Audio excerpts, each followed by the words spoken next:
Andy Butler asks, at ILM, did you ever have a project you were so passionate about that you wanted to keep working on it even after the model was no longer needed for the film? Yeah, totally. AI. On AI, which was one of my favorite films to work on, and it holds up really well if you watch it today. AI is disturbing in some really great ways. At any rate, in AI, a portion of the film takes place in New York like 60 or 70 years from now, when global warming has raised the oceans so that New York is 50 feet underwater and all the skyscrapers are still sticking out. Now, if you've read The World Without Us, you know that some of those buildings are going to fall over well before 20 years are up, because the moment New York's not pumping water out of the subway, Manhattan Island is effectively underwater.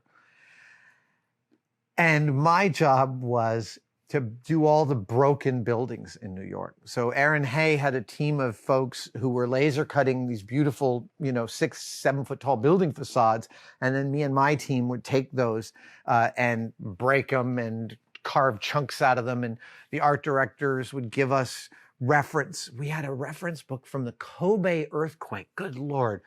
It was the weirdest reference manual in the world because it was the saddest thing ever. Right? All these pictures of just destroyed Kobe. And then some of the more remarkable things you could imagine, like a building whose second floor collapsed. Only. Like a 15-story building where only the second floor collapsed. I didn't know that was possible. But that's the kind of stuff that you would like look through for inspiration to break buildings. Then you'd have a meeting with the art director and be like, I'm going to take this piece out here. I'm going to carve this out. And then there'll be beams sticking out and then there'll be floor. I spent 6 or 7 months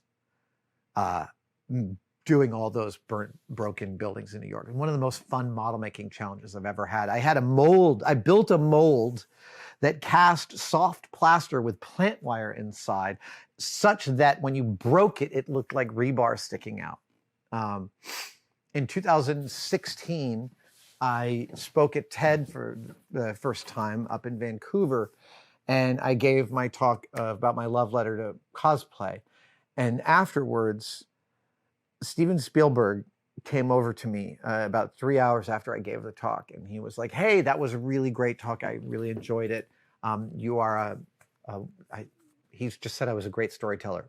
Just like, I'm going to dine out on that compliment for the rest of my life. And then he said, I'm surprised you haven't used your prodigious storytelling chops in service of the film industry. And I got to say, Steven, I built all your broken buildings in New York for AI. And he was like, no way. And I was like, yeah, I was working directly with Dennis. It was amazing. And he's like, oh, you were working from Kubrick's original drawings. And I was like, I know. And then we had the conversation kind of like that, where we yelled in agreement at each other for about 45 seconds, because it was so much fun to think about this film starting in Stanley Kubrick's brain and finally coming to fruition.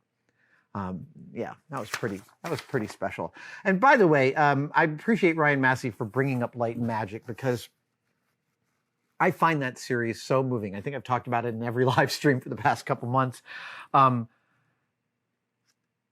It is such a moving document of such wonderful, deeply held ingenuity.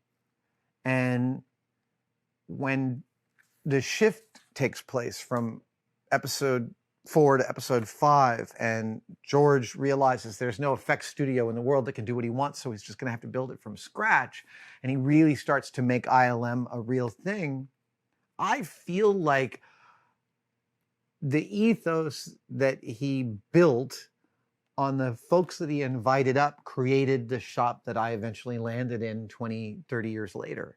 And so watching this show, where, I mean, some of the folks talking, Lauren Peterson and Phil Tippett, are good friends of mine. And I just find hearing the tales of those early days just so inspiring, so lovely. I like get choked up half the time.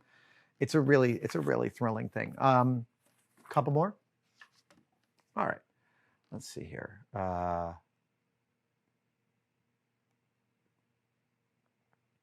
Okay, so let's see here.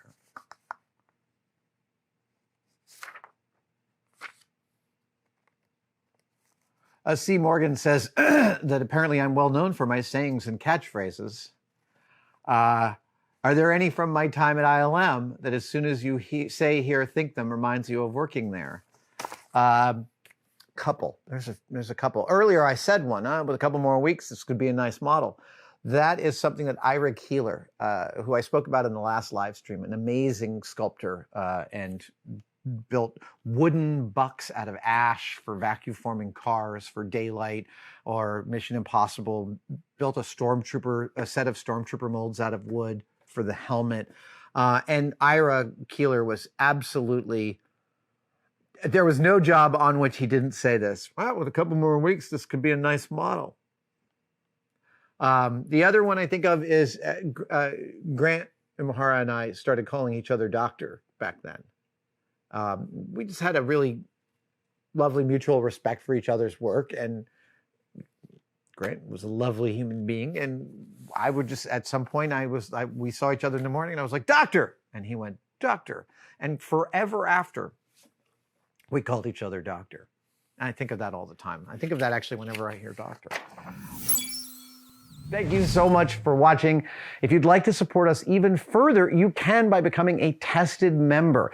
Details are, of course, below, but it includes all sorts of perks, and we're building them all the time. You get advanced word and behind-the-scenes photos of some of our projects.